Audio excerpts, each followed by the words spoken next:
Hi guys, welcome back to my channel. Welcome back to another video. Today I'm going to be doing a Sephora haul. Although I just did one about a month ago, I ended up back on the website and I ended up spending a cool $873.50, so that feels video worthy. I'll have a couple of IG reels down below of how I put this look together. I used a couple of the products that I tested out, but as always, let me know what you would like to know more about because I definitely want to do some reviews on these products.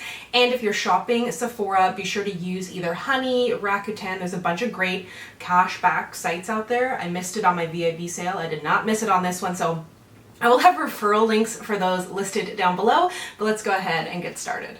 So one of the things that prompted me to make this order is the latest launch from Huda Beauty, and this is the Glowish by Huda Beauty. So it's like a part of her collection, I guess. It's the multi-dew skin tint. I say I guess because I feel so out of the loop with makeup. Like I see that it launches and I buy it, but I don't feel like as in the know. Like I don't know everything that went on behind it. Like is there drama? Are we liking it? Are we hating it? I'm coming in completely unbiased here. Coming in completely biased. This is in the shade 07 Tan Light, and it says it's made of 25% PCR. If you see that on there, it's post-consumer recycled content, I believe is what that means. This is also a vegan product, and it comes in 1, 2, 3, 4, 5, 6.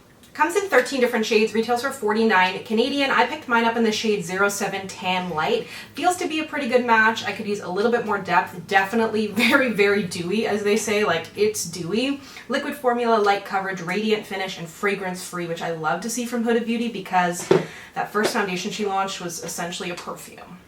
Then I picked up to go with it the Soft Radiance Bronzing Powder. I thought that this was kind of interesting packaging. I wouldn't say that I love it, but it's interesting.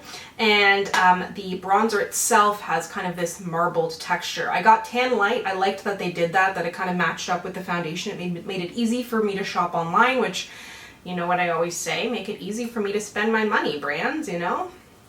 Why are we putting up roadblocks to me overspending? I don't know if you can really see the shade there. I will say, in using the shade on my face, and you'll see it on my reel, I feel like I could have maybe gone a shade up, so I might try and exchange that. I have no idea what's going on in Toronto in terms of stores. I just pretend it's still stay-at-home time because I can't keep up with all the different rules. But so far, I'm really undecided on this line. I feel like it might be a little bit too dewy for me, but I will have to keep testing it out, so stay tuned for a review. Something else that caught my eye that had launched on the Sephora site the day I placed this order, it's from the brand I believe. I have their liquid highlighter. It's the first thing I tried from them, but they came out with the Sun Melt Natural Cream Bronzer, and this one is in the shade Medium Bronze. It looks like it's going to be a good shade. So into cream bronzing.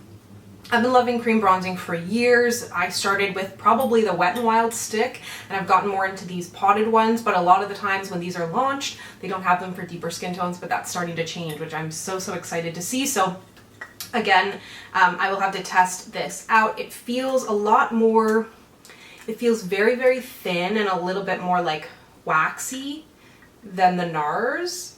Not even waxy, but just really, really kind of light and slippery. We'll see if that's in a good or a bad way. It feels like it's going to be forgiving in terms of it doesn't have a ton of pigmentation. I'm happy with the shade there, but we'll see if it actually kind of moves around or anything.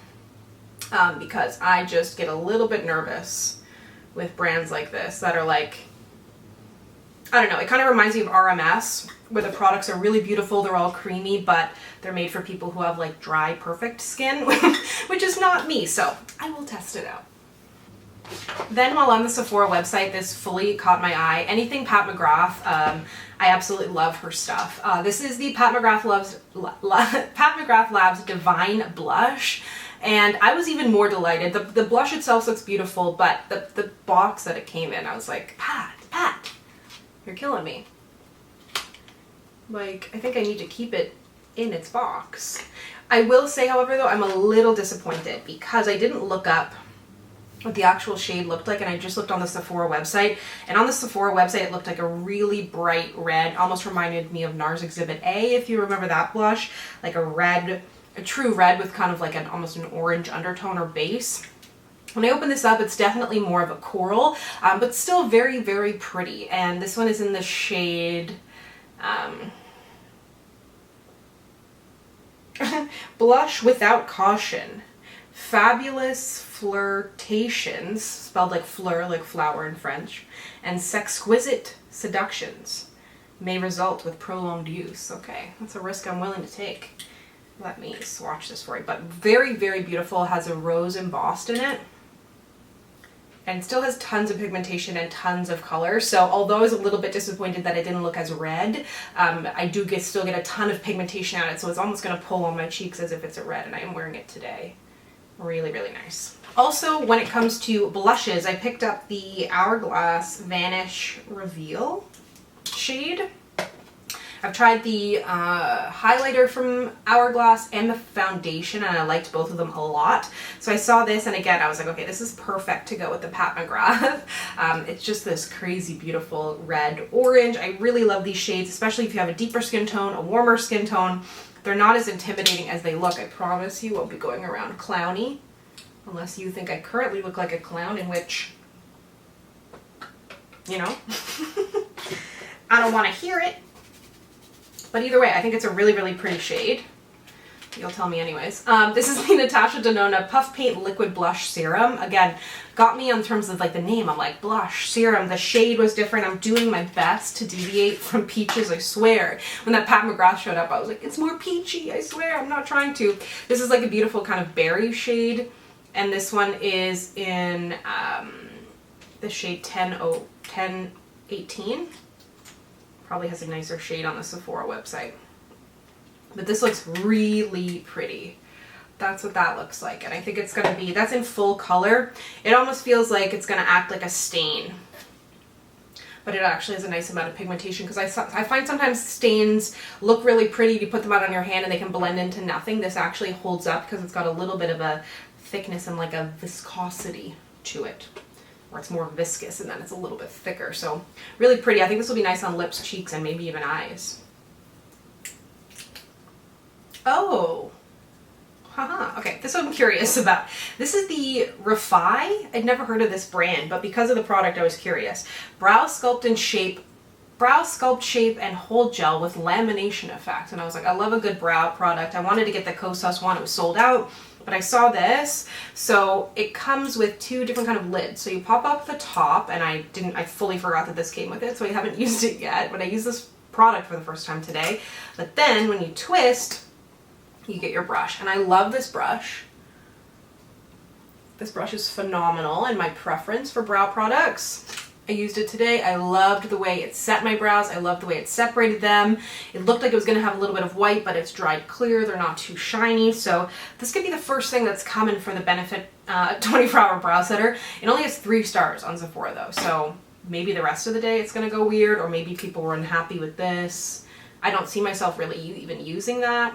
But either way, so far so good. As a base to all of my makeup today, and this was a complete last minute decision, I think it was one of those, like, you know, Sephora recommends, like, do you want to put this in your cart? And I'm always like, no.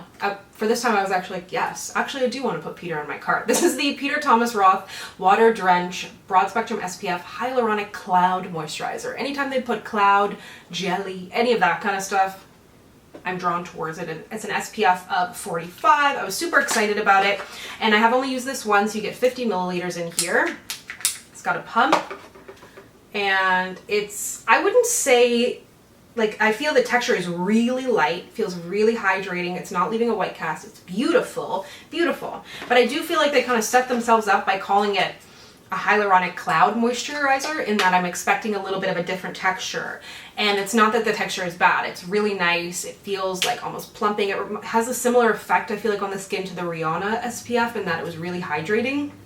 But just in the actual texture and experience of the product, I kind of expected it to be like their Water Drench Moisturizer, which is more of a gel cream. And yeah, I just expected this to feel a little bit fluffier in texture, but that's fully not important. But in case you were buying it with the same notion as me of thinking about clouds, it is more of a traditional feel, but with a really, I guess the cloudy and hydrating feel comes once you've actually put it on your skin. That's when you kind of get that effect. But so far so good with this. I think I said that about everything. Repeating myself. Another skincare item I got is the Innisfree Pore Clearing Clay Mousse Mask 2 times with Super Volcanic Clusters. I had no choice. Again, it had all those words on it. I was like, this is appealing. A mousse clay mask, and I love Innisfree. Your K-Beauty for Korean skincare. Apply to dry skin after 10 minutes. Let's see. Ooh, this is so fun. Got a little stopper. Okay. Oh, I think what it is, I think it's gonna like mousse up. I'm not sure if anything's gonna happen or not. Either way, I'm curious. And I really love their stuff. This is good for, it says it's a lightweight cooling clay mask. It definitely feels cooling. Helps draw out excess oil and fine dust to reveal much more soft and supple looking skin while minimizing the look of pores. But I don't really see anything here about, like it's talking about volcanic spheres and all that kind of stuff. But like, is the mousse point that it's just in here? Again, I was expecting a bit of a wow factor.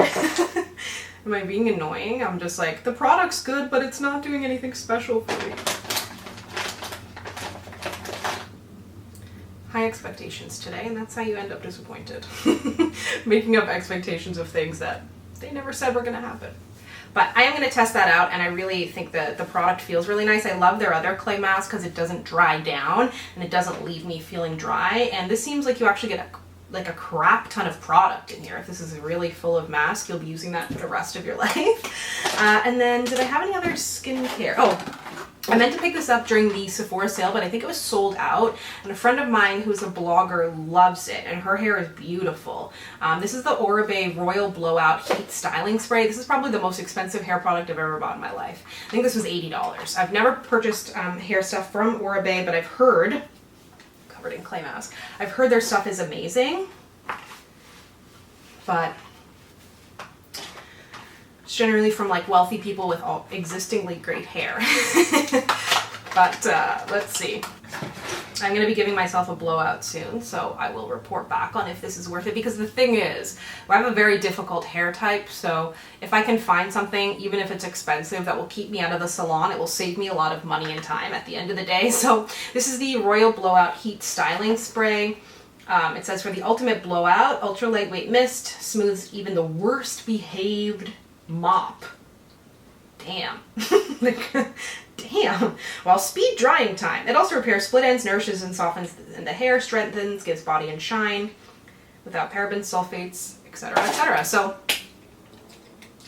let's see if it's any good. Let me know if you've tried anything else from Oribe, because I was kind of tempted to try some more and see like what the deal is, but they have so many more products than I ever expected. So if you've tried anything from them and you like them, especially if you have curly hair, let me know down below. Let's talk about what's on my eyes. I also purchased my first ever Natasha Denona palette. I don't know why I went so to town on this order, but this is the palette that I finally decided to buy from Natasha. I don't know how I stopped myself from buying the Sunset palette. That was one of the first that launched. I think it was because it was so similar to the ColourPop palette that had launched at the time that I was like, I just can't justify it, because these are a pretty penny. And there's so many great drugstore eyeshadows out there. Elf has stepped it up. NYX stepped it up. So it's like, you know, it's hard to justify sometimes, but at the same time, it's fun to discover new makeup. So this is the Natasha Denona Zendo eyeshadow palette. This was $87, and I've used now 3 different shades out of here. And I have to say, although there's great eyeshadows at the drugstore, I'm like, are these different? I don't know. Like, I really need to play with them a little bit more, but in playing with this brown shade here called Mindful, which was such a unique texture, it acted like as if I put a cream on my eyes. I blended it out with my fingers. It was so beautiful and so unique, but I thought it was matte, but it's almost like this satin matte cream texture, so beautiful. I've got luster here on my inner corner and balance just in my crease. So I thought this was a unique kind of palette and collection of shades, something different. So I felt like, okay, finally I've got a Natasha Denona palette that I feel like I can purchase and not be kicking myself up, because it's kicking myself about because it is a little bit more unique to the other palettes that I own. The fingerprints on it are already annoying me, but really love the look I got out of it, and they really do feel high quality so far. But I will definitely want to test out some of these greens and blues to see what it's really worth. I also was fully influenced by someone else on Instagram. Like, obviously this is how the world works now. This is the Hourglass Velvet Story lip cream. I was just in a spendy mood. I was like, let me get this high-end liquid lipstick too, as if I need a new lipstick. And I fully forgot that I bought a lipstick because I would have worn it today. But this one is in the shade Indulge. I don't have enough for a full face of Hourglass, but I'm close to it if you would like. Ooh. This might have been a great shade though. This looks like the type of shade that I'm always, always reaching for. You remove this. Right now I have ColourPop BFF3 on and a Wet n Wild liquid lipstick, which I could do that lip combination like I could buy 4 ColourPop lip liners and 4 Wet n Wild liquid lipsticks, and it's probably still not the price of this. So there's good stuff at every price point. Because I love that Wet n Wild lip combo. Ooh. This is a good shade though. This is a like kind of a My Lips But Better, an MLBB perhaps. Ooh, yes. Okay. I made a good choice. If I was going to spend a pretty penny on a liquid lip, I'm glad it was this shade. Then I picked up a bunch of things from Makeup by Mario because I want to do a video testing it all out. So I picked up pretty much everything that was available and like of interest to me. So first up, I got the Soft Glow highlighter, and I like how they did these, how they did this collection, because it was kind of like this is called Honey. Something else I picked up is called Honey. Like, they make it easy again for you to figure out what your shade might be. So this one is the shade Honey, and it's their Soft Glow highlighter. This is almost like a tin, which is interesting. Ooh, I can already tell that looks so glowy. Too glowy though. It almost looks like there might be glitter. And like I said, I haven't watched reviews on any of this, so I'm coming in blind to all of this, but this looks so bright.